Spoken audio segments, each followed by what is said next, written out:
Luminosity masks are not as difficult to understand as a lot of people think.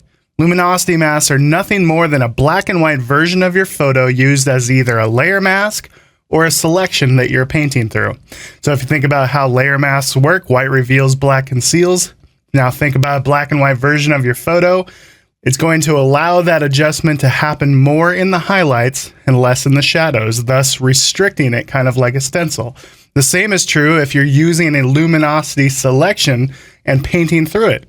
That selection is going to allow you to paint into the highlight areas and keep you out of the shadow areas. Now, if you take it one step further and think about restricting that luminosity selection, you can target the exact tones, either the shadows, the midtones, or just the brightest highlights if you wish, paint into that particular tonal area, or have that particular layer only affect those brightest highlights, those midtones, those shadows, whatever you've created that luminosity mask to do.